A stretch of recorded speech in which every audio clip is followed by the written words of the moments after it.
Hey guys, it's Jenny. Welcome back to the Crafting Bookworm. So we're doing a little bit more in our cookbook journals.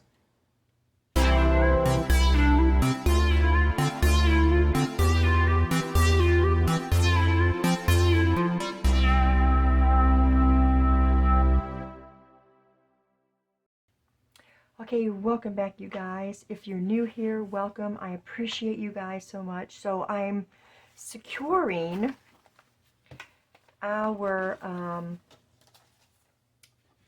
actual vintage cookbook pages, and I'm preparing them for our journal. So what I did was I took my length of 8.5 right here so that it's not going to exceed our cover, and I went ahead and measured these flip outs 2 3/4 because you know the cookbook pages are pretty wide, okay, much wider than what you can put in your journal.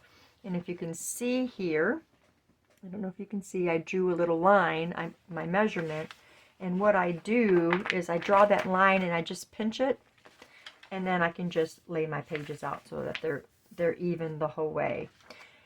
And I did that on both sides, so both sides can be a flip out. And what I'm doing right now is I am preparing this crease.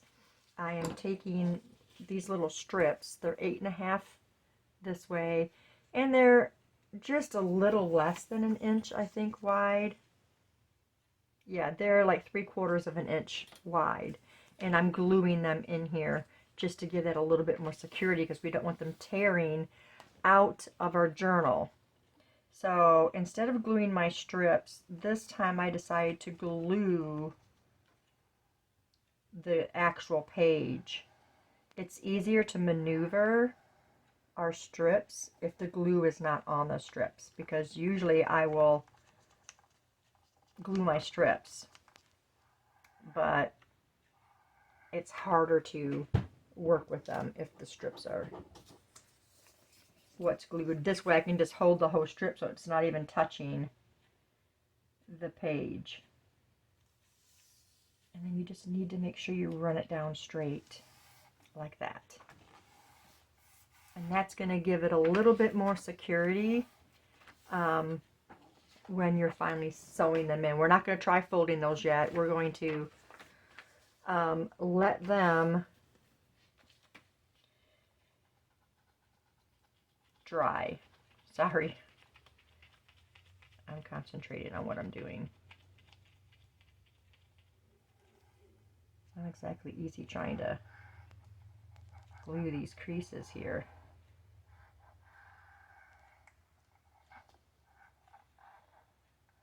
We can always go back and underneath. I gotta do 2 more. I forgot there's 4 signatures and not just 3 signatures. So we've got 8 of these that we're sewing in. And I'm just using my, it's just an ivory. It's like a 26-pound paper. That's all I'm using. I don't want something super heavy.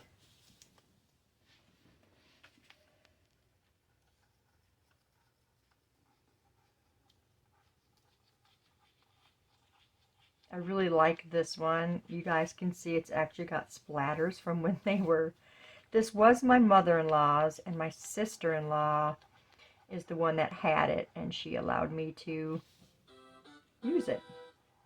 And I thought that was very nice of her. She's the one that let me have the hymnal books. I think this cookbook is from the 60s, if I remember correctly. And it's going to be really fun to use these pages for tags and journal cards as well. So this is a pretty beat up cookbook, but vintage and so fun to work with.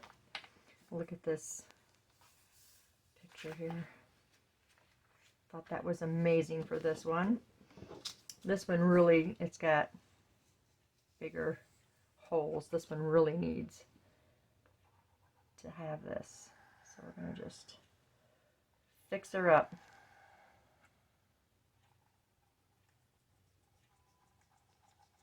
At least try to fix her up. Okay. And then I'll have to cut 2 more strips.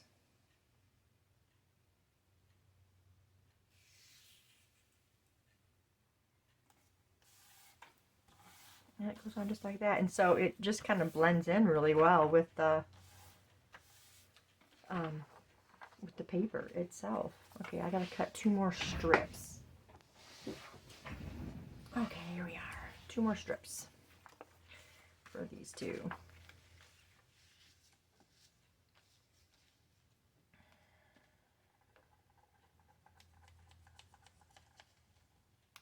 We are going to have our Bible study this evening instead of yesterday. It is Sunday. You guys will not see this probably till Monday or Tuesday. I haven't decided yet what day I am going to put this up. Do I have that in? Yeah, that's good.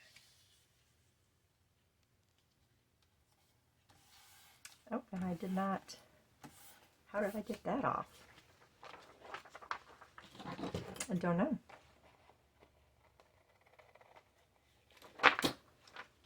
There we go. And 1 more.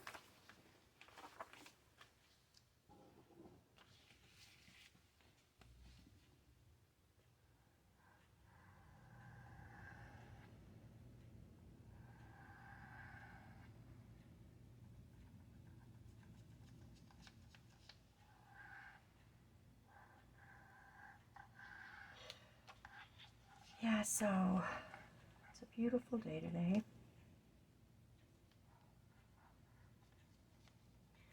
And I just decided to start working in these cookbook journals today. So by the time you see this one, you will have seen. Now that one was right. Why was the other one so off? I cut them both at the same time. Maybe one was shifted up and I didn't notice it. This one's still a little bit longer. I don't even know what I was saying now. But I'm decided I'm not going to show everything doing these. So now there is all of our, because I had a couple of them already done.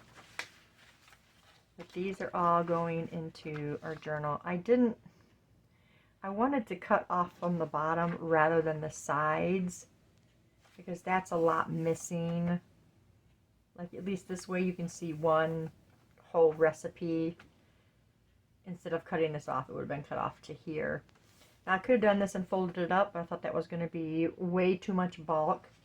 So I just decided to do it this way so you don't lose as much, I don't feel like this.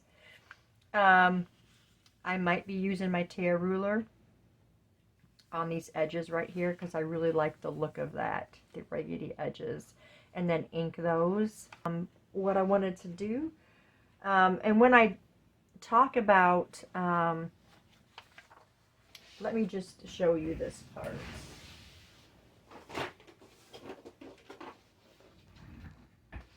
You can get these tear rulers. I think I got mine off of Amazon, and I don't use this teethy one right here. I always use this one right here. And you just put it on here. I'm going to hope that I can do it on this glass mat. We just put it on here, and then the paper generally will tear pretty easy if it's vintage. Just like that. Okay? And then all you have to do is just ink it.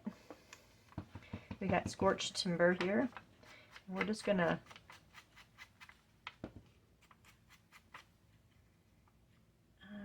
give me that little piece off of there. I don't like that hanging on there. There we go. And we'll just ink it.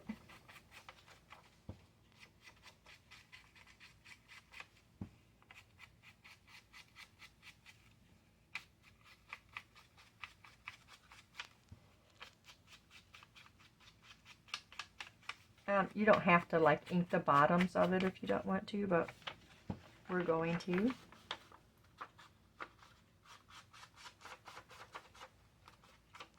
There is fuzz on here. Not sure what that's from. And then you just got that look right there, and I really like that look. You just have to make sure that you, let's turn it this way so I can get it on here. Make sure that you get it on there as even as possible. And like I said, it tears really easy because it is vintage. If I can get up. And it just tears just right off of there. And then there's the other one. We can ink this.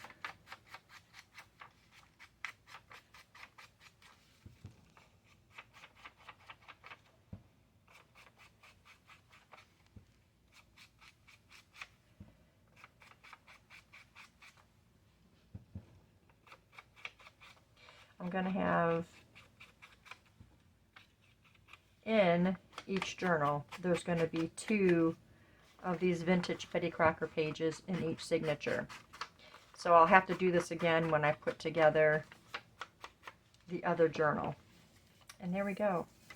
And that's how they look. And you can attach things to this. You can attach little cards or stamps or, you know, anything.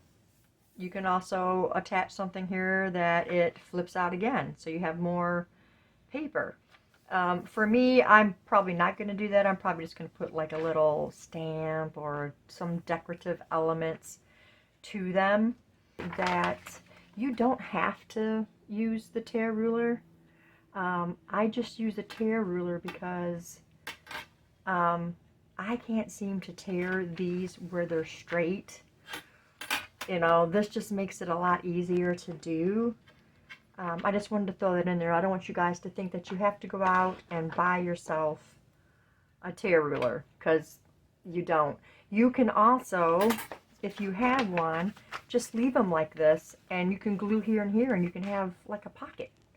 So, so you don't, it is not necessary to do this. I just wanted to make sure you guys knew that this is just an idea.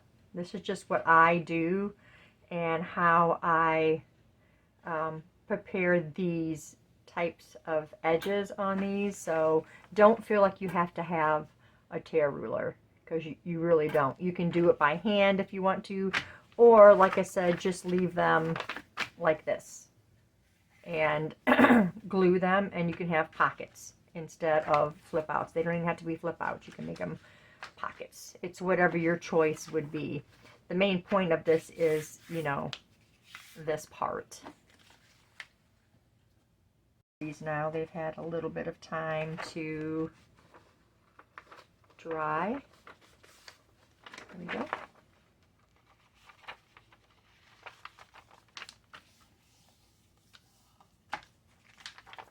That one. And the best way to do this is to just see where your edge is out here, and then you can usually just fold it pretty easy.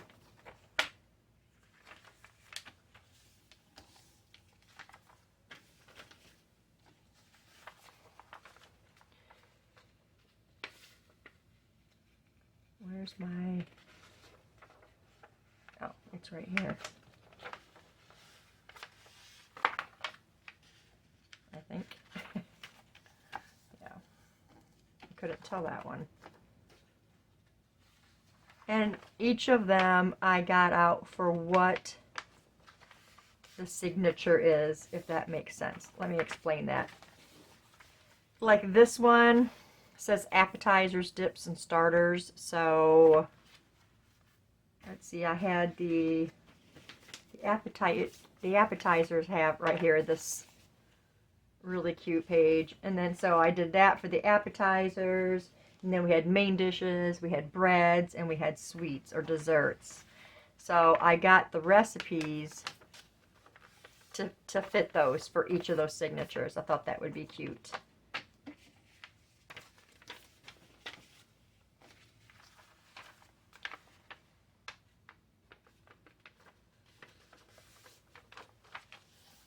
This is the dessert one. How cute, right? Look at, there's some more inside. And then some techniques there. And then piping tricks. And here's the breads and muffins and biscuits, and I guess I didn't get, I should go back and get a main picture for the muffins, huh? Here's the beginning right here. Did I not have? I don't know if I can get a pictured one or not for that. I don't know. But I will now use other pages out of the journal. I keep saying journal. Out of the cookbook to use for journal cards and to use for tags and all of that. So that's how we prepare our vintage pages. And you really, really do have to secure these on the inside because, you know, they're so old, and I would hate for these pages to actually just tear right out of your journal. So I think it's really important to, you know, secure that a little bit. I don't even know the word I'm trying to think of. But it's really important to do that. And also remember, you don't have to cut them down. You can fold them either way, like I said, inside this way or up. So you don't have to completely cut them to fit. You can, however. And if you're taking them out, separate your signatures so you can have the whole page, and then you only have to do this. If you're just tearing your pages out, you gotta put your pages together, hook them together. If you can get the whole pages out, then it's gonna be easier in the long run. So I think that's actually dough on there, you guys. Anyway, I saw that when I flipped it over. But yeah, so that's how we secure our pages, prepare our pages to add them into our journals. This is how I do it. And I realize I haven't really shown that, you know, in process videos. I just automatically have them in the journals. And so I never really showed how to prepare vintage pages. But that's all I've got for you guys today. I thank you so much for staying tuned and following. I love that you guys come and watch. So share the video, like the video. Leave me your comments. I love hearing from you guys too. Just makes my heart happy. But that's it for today, you guys. I will see you all in the next video. Bye-bye.